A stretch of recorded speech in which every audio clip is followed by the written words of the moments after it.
الرحيم، والصلاة والسلام على أشرف المرسلين سيدنا محمد وعلى آله وأصحابه أجمعين. اللهم صل وسلم وبارك عليه. النهاردة هصور لكم فيديو مختلف، مش حاجات مطبخ يعني. أنا هصور لكم اللي هي الديكورات، شوية ديكورات قليلين يعني، أنا جبتهم مش كلهم يعني، فهي ديكورات للشقة. أنا بدأت بأول حاجة. جبت علبة المناديل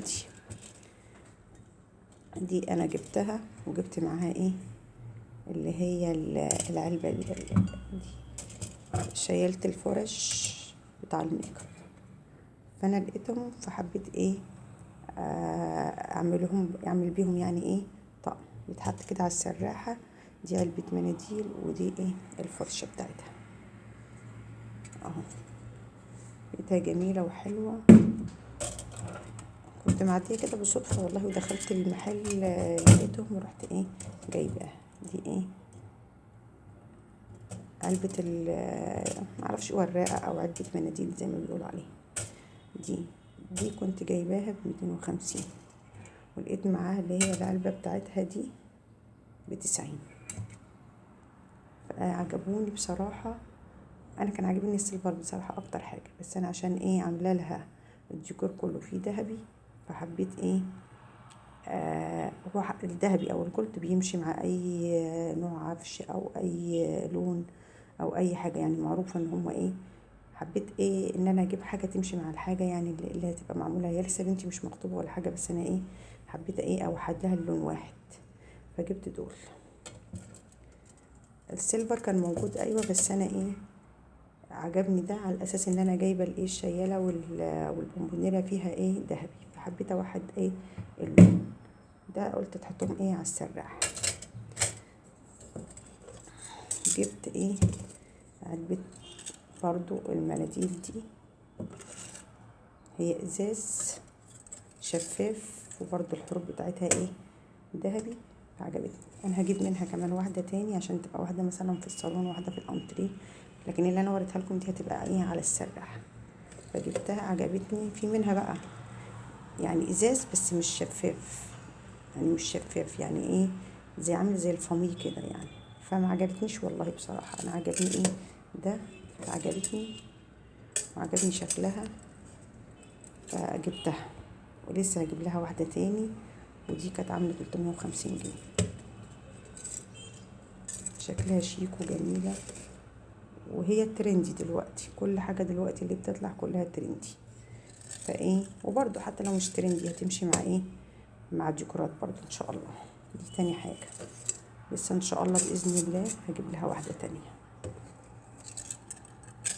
انا النهارده دول لقيتهم كده، فقلت اصور معاكم كل اللي بيطلع قدامي او بيطلع قريب مني بروح عامله بيه فيديو.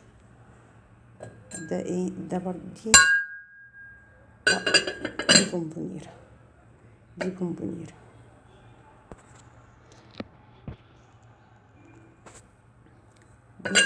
بونبونيره، لقيت لها شكلها شيك وجميله وحلوه، عجبتني برضو فجبتها اهو. ده كان طقم يعني، كان المحل اللي انا كنت هجيب منه كان عامل في اليوم ده يوم واحد بس، اخر جمعة في شهر 11، كان عامل عليهم عرض الطبق الفاكهة والبونبونيرة وشيالة الكحك. فكان منها الاسود، وكان منها لونها اللي هو البنفسجي ده، لون بنفسجي كده، وكان منها اللي هو الجولد، اللي هو الازاز الجولد ده اللي مدي على برضو مدي على ذهبي. فانا رحت في اليوم ده ملحقتش للاسف يعني. ساعة ما جيت اروح لقيت اخر حاجة، حتى ما لقيتش طبق الفاكهة. كانوا حاطينهم هم عاملينهم كده 3 الوان، كل لون منه طبق الفاكهة والبونبونيرة وشيالة الكحك. انا للاسف ما لقيتش، كنت عايزة اجيب بقى طبق الفاكهة معاهم، فللاسف خلصوا فما طلتهمش. فلقيت البونبونيرة اهي، البونبونيرة شكلها كده اهي كمان. ودي برضو كنت جايباها عليها عرض، كانت ب500 جنيه، 550. 500 وقال لي كمان ده اسعارها هتزيد تاني، احنا عاملين عليها عرض، لو جيتي بكره هترجع لاسعارها الايه الاولانيه. فلحقتها جبتهم، يعني جبت دي ايه. معلش انا ايه بصور بحرص قوي على اساس ان انا خايفه، بصراحه انا خايفه لان ايه حصلت مشكله دلوقتي وانا ايه جايبه بطلع الحاجه عشان اوريها لكم. لقيت اللي هي الشياله دي لقيت ناقصه قطعه، يعني انا جايباهم حوالي داخلين على حوالي بتاع 15 يوم، كان الخميس لهم النهارده 15 يوم. فجيت بقى عشان اصور لكم المجموعه كلها وطبق الفاكهه وكله، جيت دلوقتي بطلع وبركبه لقيته نقص قطعه، فمعرفتش بصراحه ان انا اهو اهي اهي للاسف مش عارفه اعدلها خالص، للاسف ان انا لقيت منها ناقصه قطعه. دي شياله الكحك، قربت لكم شويه هنا، معلش مش قادره حتى اجي ناحيتها بصراحه، خايفه جدا. اهي اهي يبقى شكلها كده. للاسف معلش مش قادره اجي ناحيتها على اساس ان هي القطعه ناقصه. انا دلوقتي هروح له واقول له على القطعه اللي ناقصه دي كنت جايباها 1950، دي كنت جايباها ب950 جنيه بعد يعني